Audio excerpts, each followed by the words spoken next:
Tomorrow in Rochester theaters, Metallica will be on the big screen. The heavy metal legends have a new concert film called Metallica Through the Never. It's a concert film and a little bit more. And to learn more, we were able to get a rare interview with lead singer James Hetfield. Not us, though. Yes, our executive producer, Mike DiGiorgio. He knows Metallica better than anyone. Just about anyone. Yeah. So he handled the interview for us. They talked out Metallica's famous Rochester connection. You guys have toured anywhere and everywhere, and every city in the country has a claim to you guys. Rochester, any Metallica fan I talk to will always say, you know, they recorded their first album here. And all kinds of urban legends surround that. If you can think back 30 years, what brought you guys here to record Kill 'Em All? Well, we, way back, back when we were little kids, we moved everything out to the East Coast. A manager out there, Johnny Zazula, brought us out there on just hearing a tape of ours. He brought us out and wanted to manage us.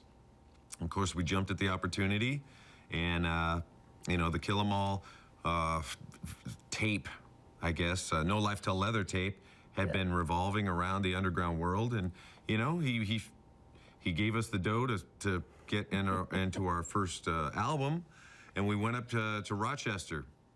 That's where he had it set up. I think some other bands that he had worked with had been up there and worked a place called I think it was Barrett Alley up there. Okay. In Rochester. So we got to spend a couple weeks up there and have a good time. I don't think the studio's there anymore, but if you guys wanted to record here again, we'll find room for you. Somewhere around here, if we can, man. We'll do it. Now you're on the big screen in Rochester. Tell me about this Through the Never movie. Yeah, well, 10 years ago, or a little over 10 years ago, IMAX came to us with an idea of them wanting to capture the intensity of a Metallica show, from the music to the fans, and just that bond that happens there. Back when they were doing, you know, climbing Everest and more National Geographic style things.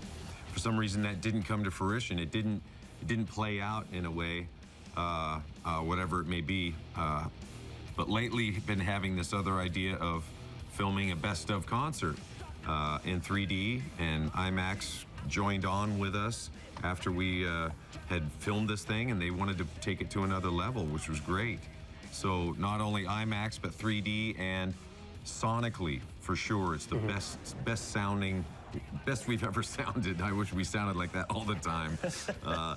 And obviously the footage is, it's better than any live show ever. You're on the stage, you're following us around, you get our point of view, you get the fans' point of view, you get Eagles' point of view, you get, it's better, you know, you have all these different views of a show.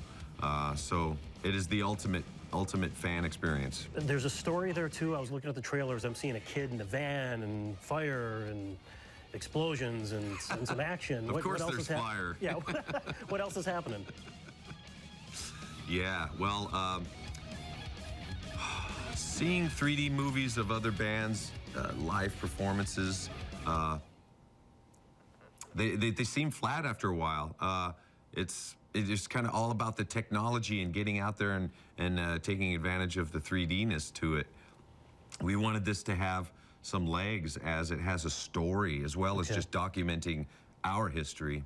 Sounds like A Song Remains the Same kind of thing? Fans, well, I would say similar to that, but I mean, it's a lot more about the concert. Okay, good. So, and we're not acting in it, you know, we're not ruining a movie that way. We've got Dane DeHaan, who's a really great actor, who up and coming guy that he doesn't have any lines in this thing, really. I mean, he might yell, hey, a couple times, but he does it really well. It's all about his face, you know, he's got an intensity. He's a roadie who goes on a journey. He gets out into life, and life happens in a big way with him. Is he following your going into set list, so to speak? Did you guys have to edit around maybe the action?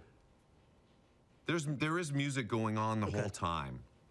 So it is about the concert, but him going out and experiencing whatever he gets involved in, metaphorically, life comes at him and at different levels. So going into this theater, as these fans might be going in to see this, or even if you're not a fan going in to see this, you got to go in with somewhat of an open mind, and you don't. It's not blatant. There's a lot of metaphors to this that hopefully you can apply to your own life, but it is intense. I will tell you that. When can we see you in person in an arena, you think? Well, I'm not too sure. We're in going and making a new record. Okay. We've been dealing with this movie for the last 2 years, so next year we'll be making a record. Fantastic. We'll look for that. James, thanks very much. Welcome back in Rochester anytime. Excellent. All right, man. We're Thank looking you for forward to the support. film. We'll see you, man. Thank you. All right. Mike DiGiorgio, Mike DiGiorgio executive talking producer. to James, and very professional, even though Mike's a Very. big fan. Well done, Mike. Nice. Next.